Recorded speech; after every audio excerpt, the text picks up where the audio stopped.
Hello everyone, myself Tangraj from final year Triple E department. Here I will go to take a seminar on the topic on solar pond technique. Let's start from the definition. A solar pond is a solar energy collector which generally fairly large in size that looks like a pond. This type of solar energy collector uses a large saltly lake as a kind of flat plate collector that absorbs the and stores energy from the sun in the warm lower layers of the pond. These ponds can be natural or man-made, but generally speaking, the solar ponds that are operation today are artificial. This is the basic diagram which incident radiation from 100% from the sun and heat losses to atmosphere 84%. Let's see about the construction. In freshwater ponds, the sun heats the water and the hot water rises. The water cools through evaporation as the heat is released to the atmosphere, keeping the pond water at atmospheric temperature. Solar pond technology, on the water other hand, attempts to prevent the loss of heat from water through the use of salt. The concentration of which increases with depth. Solar ponds are the two types, non-convecting and convecting. The more common convecting solar pond reduces heat loss by preventing convection with the addition of concentration of 20 to 30% salt to the bottom level. The transfer of heat from one place to another by the movement of fluids and the lower convecting ozone. When saturated with high amounts of salt in the form of concentrated brine, the temperature of bottom level rises up to about 100 degrees Celsius, that is 212 Fahrenheit. As heat from the sun is trapped, the middle level of non-convecting zone receives a lower amount of salt than the bottom level. Because it is higher than the bottom level but heavier than the top level, the water in the middle level is unable to rise or sink. The middle level therefore salt convection currents and acts as an insulator, trapping sunlight in the bottom level. In the top level, upper convecting zone, where the little salt, the water remains cold. Fresh water is added to the level and saline water is drained. Finally, heat from the bottom level is transferred to pipes circulating through the pond to extract thermal energy. In construct the non-convecting pond, convecting solar ponds trap heat by stopping evaporation rather than by stopping convection. The structure consists of the large bag of water with blackened bottom, foam insulation below the bag, and two layers of plastic or glass glazing on top of the bag. The design allows convection but prevents evaporation. The sun heats the water during the day. Then at night, hot water is pumped into the heat storage tanks. Heat generated by solar plants has many applications and can cut down the use of fossil fuels. The heat extracted from the pond enables the production of chemical, food, textiles and other industrial products. Heat from the pond can also be used to warm greenhouses, swimming pools and livestock buildings. The heat can be converted to electricity through the use of organic Rankine cycle engine, a relatively efficient and economical means of solar energy conversion which is especially useful in remote locations. The solar pond can purify water for municipal water systems through desalination and can serve as a receptacle for brine disposal resulting from the extraction of crude oil from ocean drilling. The key characteristics of solar ponds that allow them function effectively as a solar energy collector is salt concentration gradient of water. This gradient result water that is heavily salinated collecting at the bottom of the pond with concentrated decreasing towards the surface resulting in cool fresh water on top of the pond. This collection of salty water of the bottom of the lake is known as storage zone, while the freshwater top layer known as the surface zone. The overall pond is several meters deep with the storage zone being 1 or 2 meters thick. These ponds must be clear for them to operate properly, as sunlight cannot penetrate to bottom of the pond if the water is murky. When sunlight is incident on these ponds, most of the incoming sunlight reaches the bottom and thus the storage zone heats up. However, this newly heated water cannot rise as the heat loss upwards is prevented.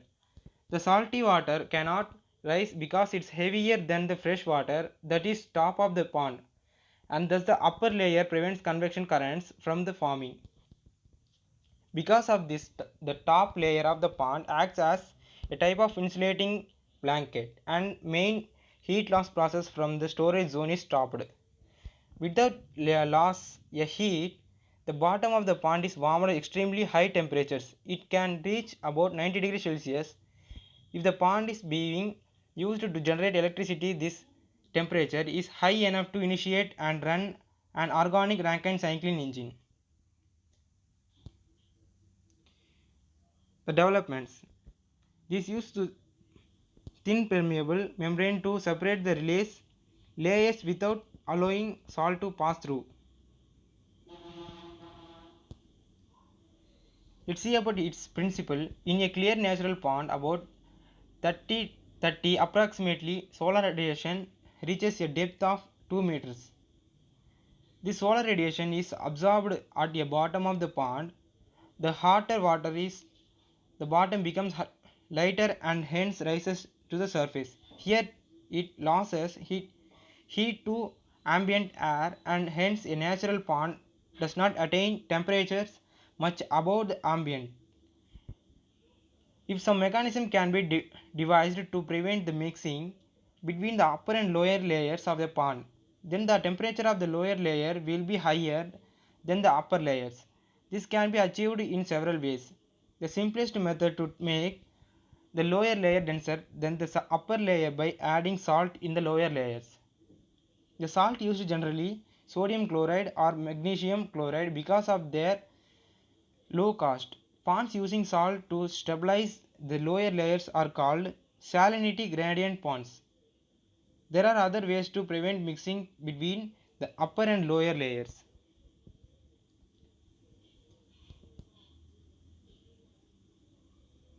The main abstraction of the solar energy is abundant and renewable energy source. The annual solar energy incident at the ground in India about 20,000 times the current electrical energy consumption. The use the use of solar energy is India has be solar energy is dilute energy source, and hence energy must be collected over large areas resulting in high initial capital investment.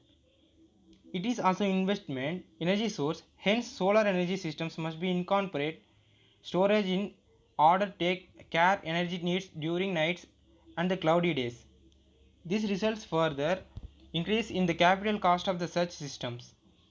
One way overcome these problems is to use large body of water for the collecting and storage of solar energy.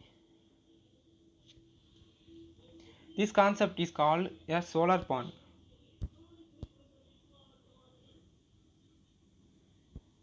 And then the applications. The heat from the solar ponds can be used for variety different ways. First, since the heat storing abilities of solar ponds are great, they are ideal for use heating and cooling buildings as they can maintain a fairly stable temperature. These ponds can used to generate electricity either by driving a thermoelectric device or some organic Rankine engine cycling. Simply a turbine powered by evaporating a fluid in the case of fluid with lower boiling point. Finally, solar point can be used for desalination purpose as the low cost of the thermal energy can use to remove the salt from water for drinking or irrigation purposes.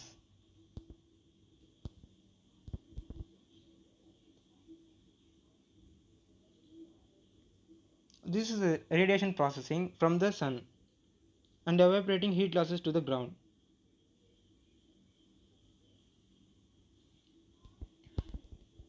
Let's see about advantages and disadvantages of the solar pond techniques.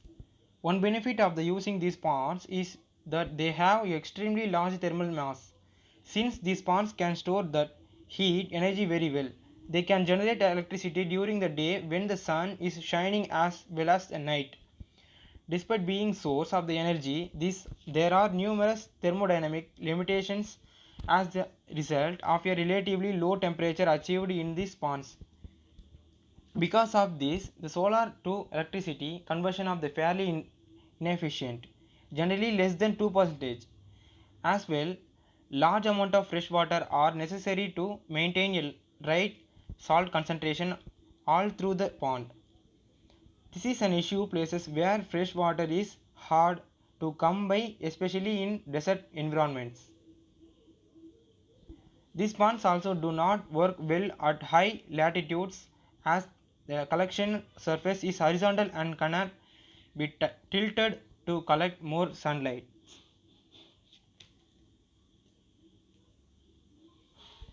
Then the conclusion. Solar energy is a sustainable substantial source of clean and renewable energy.